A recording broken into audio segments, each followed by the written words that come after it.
Iremos apresentar aqui a Alice, o que é de costume na igreja evangélica, fazer a apresentação da criança como manda a Bíblia. Vou passar para o bispo Geraldo para poder prosseguir. Amém, queridos? Boa noite.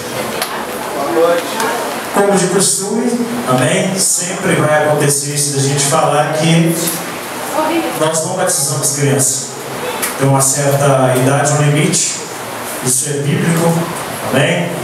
Até o próprio Jesus foi levado até o templo e ali Zacarias o pegou e levantou ele e apresentou ele ao Senhor, o próprio Jesus, amém? Então nós seguimos essa tradição, seguimos esse mesmo costume, que é um costume bíblico da palavra de Deus, que nós temos que fazer isso, obedecer aquilo que está na palavra de Deus. Tudo aquilo que sai disso aí já vira complicação, bem?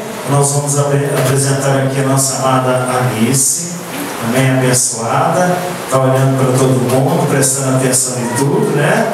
Curiosa, isso é bom, amém? Eu gostaria que toda a igreja, você pode ficar sentado, mas estenda a sua mão para cá, amém? Junto com a família que aqui está, nós vamos estar apresentando aqui em nome de Jesus, amém? Aleluia! Senhor Deus, meu Pai. Meu Pai, no nome de Jesus Cristo, ó Deus maravilhoso, está aqui diante do Senhor, meu Pai, mais uma vida que nós consagramos aqui no altar ao Senhor, meu Pai, e eu peço a Ti que o Senhor venha cuidar, que o Senhor venha, meu Pai Santo, estender as Tuas mãos em direção a ela, que ela venha crescer sobre ela, meu Pai, segundo os costumes da Tua palavra, que ela venha crescer debaixo da unção, da Tua bênção sobre ela, meu Pai, como filha, como serva, e eu consagro sobre ela, meu Pai, Alice, no nome do Pai, do Filho e do Espírito Santo de Deus, e entrego esta vida nas mãos do Senhor e toda a sua família, em nome de Jesus.